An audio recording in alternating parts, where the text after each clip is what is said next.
whether is it which PSC dagger, because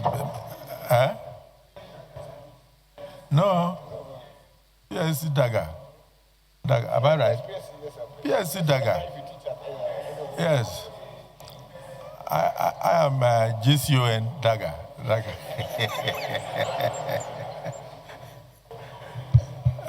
Let me say that today's exercise has been a very serious one. And I want to thank the distinguished senators. There is a meeting of North Central going on. There's also a meeting of Northeast going on. There's also a meeting of Southwest going on. There's also a meeting of the committee headed by Senator Bello on foreign affairs, screening the presidential nominees for ambassadorial appointments. These were things that were prefixed, General, before you came. But in spite of how crowded today was, we felt there was need to take you so you can go and join your colleagues to begin to map out the right policies to keep Nigeria safer. And you have observed that there's a lot of expectation of all Nigerians across board, including Mr. President, who nominated you, because of your personnel and your track record. And I've not seen any nominee in the Nigerian Senate spend so many hours answering questions from senators since 1999. I think you are the first, so you have set the record. I have some senators here who insist that when they take the floor to speak, I should not stop them. That after all, in the United States, some senators speak for 24 hours. So in your own case, I decided to make sure that everybody had an opportunity to ask you a question because we are all concerned about the security of the nation. The good part of it, but he answered your question. He answered, he mentioned you specifically, he said Senator Ani, and he answered the question. You didn't finish everything you wanted to say, but at least you said a few things, and we picked those few things. So, Senator Ani, if you have any other thing, please put it in writing, give him as he's leaving. He will address them. So, I want to thank all my colleagues for their contributions. To assure you also that there is what we call verbatim reporting. The moment this microphone is pressed, everything you say, even when you sneeze, is recorded. So we have everything on record, including those who contributed and left and those who came back to contribute, including every single thing you've said. In fact, let me even tell you, we are even recording the things you are thinking in your mind now. Because that is how digital we are. So we are up to date in our offices. We'll review everything you have said here today and what you intend to do. But let me cap it up by mentioning that you said there is a constitutional lacuna. This is for the Senate, that the responsibilities of each office within the security architecture of the country must be looked into again. That's what you said, so that there will be no ambiguity. And in order to ensure that there is no single office that acts as an impediment to success, we noted that very, very, very seriously. You have an opportunity to amplify that when we handle the National Security Summit. So we'll be requesting a small paper from you on what the National Assembly should do in order to bridge the gap and ensure that those lacunas are constitutionally addressed through the constitutional amendment that we are presently undertaking. So, and yeah, I know the acts also. I'm sure that's to let you know that we noticed that we're listening to you very keenly. And that, of course, also answered the question as to who gave the order for soldiers to withdraw before the kidnappers entered the school. It's a function of whose responsibility was it to give order to those soldiers. because of the various formations. You have too many, yes, you have too many areas. Then you also mentioned something about a database. The need for us to have a data where once your name is put into the data, everything about you comes out. Your age, your date of birth, your experience, and everything. So it will be easy for us to know. You will even have up to even your habits, whether you're a golfer, whether you're a footballer, whether you're a smoker, everything should come out. And then that will enable you to know whether such a person is fit for the responsibility you want to give the person. Your health status should also, will also be reflected in that database. Then we want to urge you, as soon as you take over, visit the defense industries. We would like a situation whereby we don't import everything, including bullets. Nigeria should at least be able to make bullets if we cannot make intercontinental ballistic missiles. And we have noted the aspect of the fact that once you fire one single rocket or so, you are burnt 150 million. So by the time you go into salvos and firing well over 20, 30, 50, you are burning billions, and we may not have all those monies. So you are working under difficult circumstances because of paucity of funds. But we'll do our best to ensure that we support you. Senator Lalong, the meeting of North Central is outside. He's not here. So Senator Odende can follow you and you go there so that you can continue. Let the Senate finish what we are doing. And then we also notice what you said about the judiciary, that we have the prolonged trials of suspects, that there will be need for the Senate, for the National Assembly to look at how we can shorten the period of trials.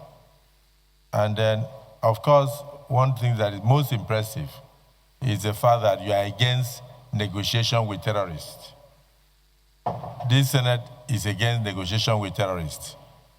And we're even against the idea of paying ransom to terrorists because they use the same money to go and buy more arms and then wait a while and come back again.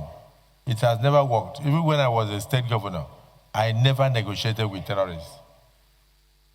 I made my state so hot that each time we arrested a kidnapper, he would say, please, sir, forgive me, I did not know it was part of your state. When they said there was a job, I know how angry you are with kidnapping.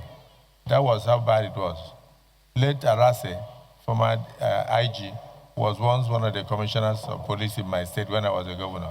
He can testify to this. So we can make Nigeria so hot that anybody that crosses in from the Sahel states, maybe Mali, Niger, anywhere, when the person is arrested, the person will be pleading with you. Say, Minister of Defense, please forgive me. I don't know that that part was part of Nigeria because of the policies we have put in place. We also need the cooperation of all Nigerians. Finally, I want to thank you once again for that non-negotiation policy. Please also advise the Commander-in-Chief, because most of the people you are negotiating with are laden with drugs. They are soaked with drugs. They don't go for operation with their normal eyes, so they don't go to any negotiation with normal eyes. They don't intend to keep whatever to whatever agreement. They only want to buy time to come back and strike. And then the kinetic and non-kinetic approach or approaches that you said, you've noticed that even when you release them to the society, it does not take 2 weeks before they are rearrested for the same crime. So there's need for us to review the policy of kinetic and non-kinetic and all that. I'm not against anything that will bring peace, but I'm also against something that will continue to encourage people to go eat money from government after they've been arrested. You waste a lot of money to arrest them.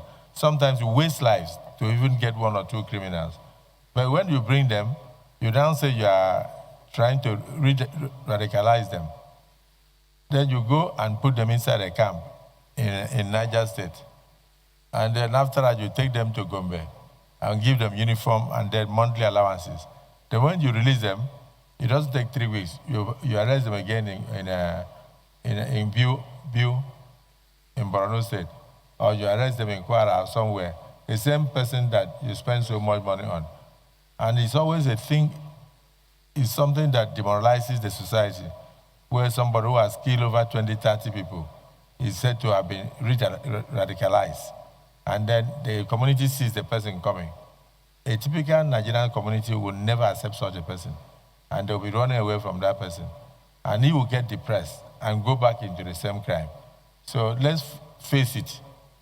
Let's face it. A kidnapper is a kidnapper. Once we are arrested, this Senate is of the opinion that you should face the capital punishment so that the society can be kept safe. Many countries have done that. In Nigeria, it's a sign of weakness for us to arrest kidnappers and then and keep them and feed them at government expense and release them and give them uniform and give them allowances and say that we have changed them. So as a Minister of Defense, please advise the Commander-in-Chief and make sure that you are not afraid of advice. They said the soldiers don't talk. You are no longer in uniform. You are now part of us. You'll be wearing agbada. So advise the Commander-in-Chief. And then he's a man who has said that he doesn't mind if he makes mistake and you point it out, he will correct himself. Because he's not an angel, he's not God. So some people are a bit on the sycophantic side. So long as we continue to play politics with security, we'll continue to get the result we are getting. So bringing you in is that you have to be firm, you have to be resolute, and you have to remain committed as ever. And you've always been very patriotic. Please put the interests of the Nigerian citizens uppermost in your mind. And the rest will be added onto you. We will pray for you. We wish you well. Is it the view of the Senate that this nominee be allowed to take a bow and leave? Those in support say aye. Aye. Those against say nay. The ayes have it. We now take a bow.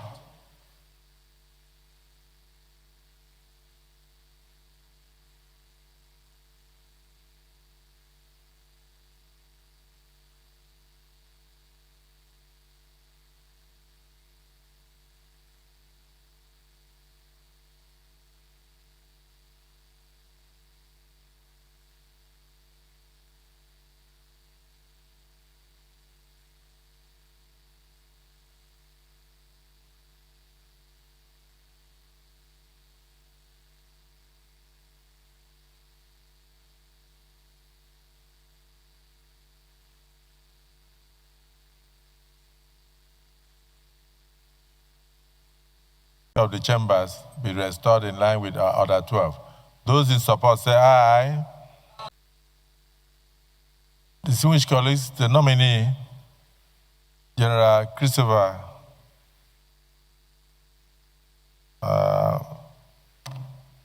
Musa, has answered questions and also given us insight into what he will bring to bear in his job as a Minister of Defense of the Federal Republic of Nigeria. Will the Senate now approve the nomination of General Christopher Musa for appointment as Minister of the Government of the Federal Republic of Nigeria? Those in favor say aye, and those against say nay. The ayes have it.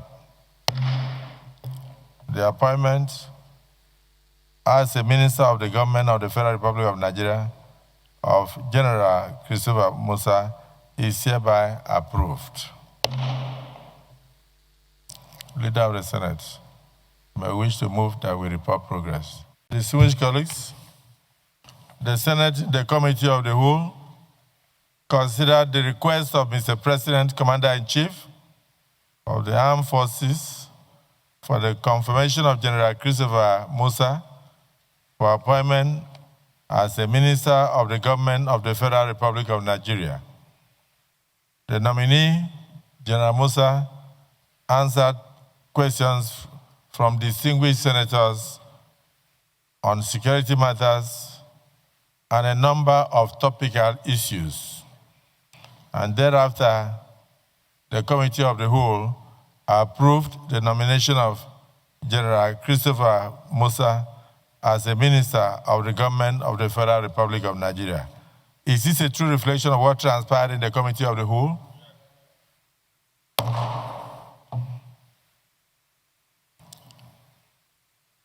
Distinguished colleagues, will the Senate now confirm General Christopher Musa as the Minister of the Government of the Federal Republic of Nigeria? Those in favor say aye. Those against say nay. The ayes have it. The nomination of General Christopher Musa is hereby confirmed as a Minister of the Government of the Federal Republic of Nigeria.